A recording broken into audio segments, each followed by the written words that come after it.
हाँ, तब ये क्या हुआ कि जब वो पहुंचे अशोक वाटिका में, लागे विटप मनोहर नाना, बरन बरन पर बेली विताना। विटप मतलब पेड़, नाना प्रकार के वहां पे लगे हैं, और बेल, सब पेड़ों पे बेल चढ़ी है, और बेल का वितान बना हुआ है। वितान मतलब मंडप, ऐसा पूरा बड़ा खूबसूरत उसके वर्णन है पुष्प वाटिका का। वहां पे क्या है, नव पल्लव फल सुमन सुहाए, नए नए पत्ते निकले हैं, फल लगे हुए हैं, सुंदर सुंदर फूल लगे हैं। निज संपत्ति सुर रूख लजाए, इतना सुंदर पुष्प वाटिका है कि इसको देखकर ऊपर स्वर्ग से भी जो सुर, जो इंद्र और बाकी देवता लोग हैं, वो इंद्र के जो वाटिका है उसको भी देख रूखी लगती है, उनको रूख लजाए, उनको शर्म लगती है जनक की पुष्प वाटिका देख के। इतनी खूबसूरत है यहाँ की पुष्प वाटिका। और यहाँ पे ये तो जो इन्होंने फूल पत्ती बताई, उसके अलावा पक्षी कौन कौन है, चातक, कोकिल, कीर, चकोरा, कूजत बिहग नटत कल मोरा। 4 तरह के पक्षी हैं, चातक पक्षी, कोकिल, कीर, कीर कहते हैं मोर को, और चकोरा।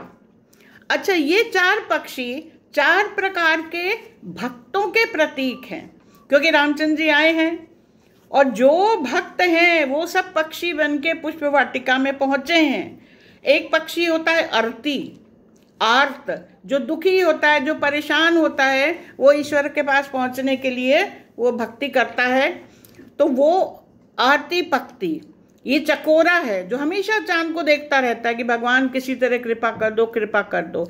एक पक्षी होता है अर्थार्थी, मतलब जिसको अर्थ चाहिए, कुछ ना कुछ चाहिए, वो कीर होता है। कीर मतलब तोता, उसको वो फल चाहिए, उसको वो फल के पीछे पड़ा हुआ है। तीसरा भक्त होता है जिज्ञासु, जो सब कुछ जानना चाहता है। तो ये जिज्ञासु भक्त कौन बने हैं, कोकिल बने हैं, और को जरा तरह से पता कर रहे हैं कि नए पल्लव में कहाँ पे क्या है, कहाँ पे छांव है, कहाँ सुंदर रहने का स्थान है, कहाँ पे आश्रय मिलेगा। और चौथा होता है भक्त ज्ञानी। तो ज्ञानी जो भक्त है वो है चकोरा, वो केवल चंद्रमा को एक तरफ, चातक या चातक होगा जो कि एक तक बादल को देखता रहता है और उसी पर निर्भर रहता है कि चातक बादल को देख के उन्मत्त हो जाता है। एक और पक्षी है वहां। अच्छा, ये 4 पक्षी कूजत बिहग, कूजत मतलब बोल रहे हैं सब अपने अपने तरीके से। कोयल बोल रही है, पपीहा बोल रहा है, तोता बोल रहा है, चकोरा, सब बोल रहे हैं। लेकिन नटत कल मोरा, मोर पक्षी जो है वो बोल नहीं सकता, वो नाच रहा है। नृत्य सुंदर नृत्य उसका हो रहा है मोर का। और ये पक्षी जो है ये भक्त का प्रतीक है, जो कि भक्त होते हैं जो भगवान के। बाकी तो ज्ञानी, अर्थी, अर्थार्थी, जिज्ञासु ये सब हैं, लेकिन मोर, देखिए जो भक्त होता है वो मुंह से बोलता नहीं है ज्यादा, आई लव यू नहीं बोलेगा वो। उसके हाव भाव से, उसके बातों से, उसके चाल चलन से, उसके इशारों से पता चल जाता है कि कितना वो प्रेम में डूबा हुआ है। अब जब ये सब इतनी सुंदर वाटिका को देख के राम और लक्ष्मण बड़े खुश हुए, उन्होंने माली से पूछा, समय जानी। अच्छा, उन्होंने कहा कि क्या हम फूल तोड़ लें, क्या हम चहुदिसी चितई पूछ मालीगण। चारों तरफ देखा रामचंद्र जी ने और फिर मालीगणों से पूछा। क्या पूछा उन्होंने, लगे लेन दल फूल मुदित मन। देखिए, कहीं आप जाइए, किसी दूसरे की चीज हो, बिना उसकी आज्ञा के आप उसको ग्रहण नहीं करेंगे। फूल ही तो है, गिरे होंगे, इधर उधर होंगे, उठा लें, नहीं। पूछा माली से, जब माली ने आज्ञा दी तब देखिए तुलसीदास जी का एक एक शब्द में इतना अर्थ छुपा है। यदि एक एक शब्द करें तो बड़ा समय लग जाता है। लगे लेन दल फूल मुदित मन। लगे, क्या करा उन्होंने?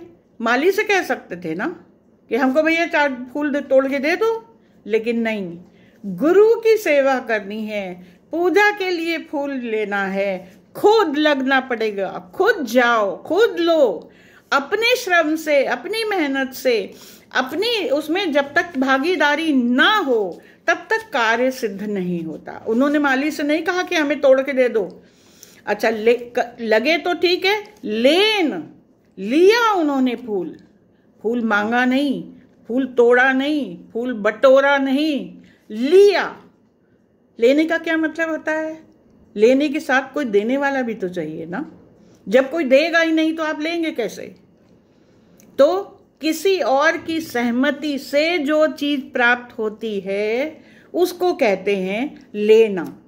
तो पुष्प वाटिका में जो ये प्रसंग है, इसमें एक एक शब्द के ऊपर इतनी गहराई छुपी है कि आप स्वयं से कार्य करिए और आज्ञा पाकर के लीजिए और सेवा भाव से आप लीजिए। और दूसरा जो दे रहा है पत्ती, वो जो लताएं हैं, जो वृक्ष हैं, जो पेड़ों के जो टहनियां हैं, वो स्वतः ही झर के फूल दे रही हैं और ये अपना दोना लिए फूल लेने लगे। मुदित मन, बड़ी खुशी खुशी ले रहे हैं।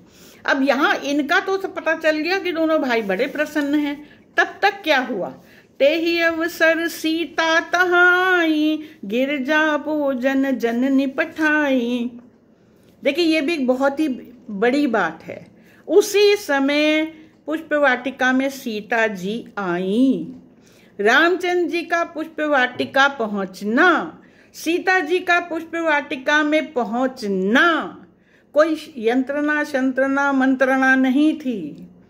वो गुरु की आज्ञा से आए थे और इनको गिरजा पूजन जननी पठाई, ये माता की आज्ञा से आई है।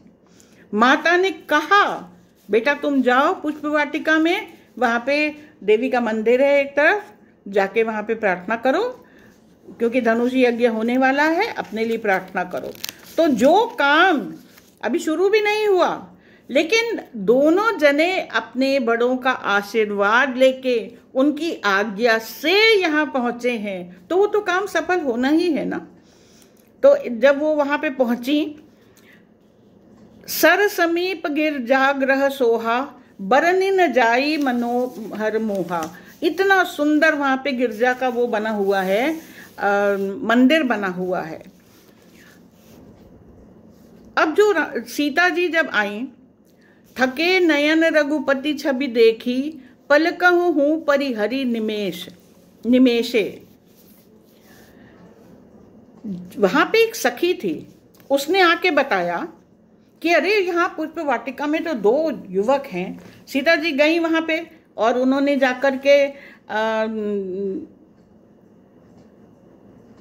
बताया कि यहाँ पे 2 सुंदर युवक आए हुए हैं और ये वही हैं जो कल जनकपुर से जा रहे थे। सारे जनक वासी इनको देख के बड़े खुश हो रहे थे, तो हम लोग भी चलो इनको देखें। सीता जी मंदिर में गई, वहाँ पे गौरी जी के उन्होंने उनसे प्रार्थना करी और उन्होंने क्या कहा?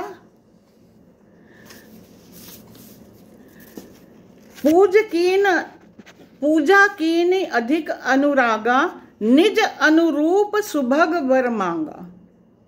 जब वो गई देवी जी के मंदिर में, क्या करा? पूजा करी बड़े प्रेम से, लेकिन हमें शादी के लिए वर चाहिए। देखिए ऐसा नहीं कि हमें बहुत सुंदर चाहिए, बहुत बलवान चाहिए, बहुत पैसे वाला चाहिए, नहीं। आग्रह से कुछ मांगा नहीं जाता। जब मांगेंगे तो अपनी हैसियत भी तो देखिए। सीता जी ने क्या करा? निज अनुरूप, हमें एक अच्छा सा वर चाहिए, सुभग वर, सुंदर, मतलब अच्छा, लेकिन आप जो समझती हैं मेरे लायक हो, अपनी पात्रता देख के आग्रह करना चाहिए। दुनिया में विषाद अधिक लोग क्यों होता है? अपनी पात्रता हम नहीं देखते कि हम किस लायक हैं, हमें ये मिलना चाहिए भी कि नहीं चाहिए, और हम जबरदस्ती मांगे बैठते हैं, फिर कहते भगवान देता नहीं। तो सीता जी तक ने जब वहां पहुंची, वो जनक नंदिनी थी, वो जो चाहती ले लेते, कल सारे विश्व के राजा आएंगे धनुषी यज्ञ में, लेकिन उन्होंने क्या कहा, फिर भी निज अनुरूप मेरे लायक आप जो उचित समझे, जो अच्छा सवर हो, वो मुझे देखेगा, दीजिएगा। अच्छा, अब तब तक एक सखी दौड़ी दौड़ी आई। इनकी सब सखियां क्या हैं?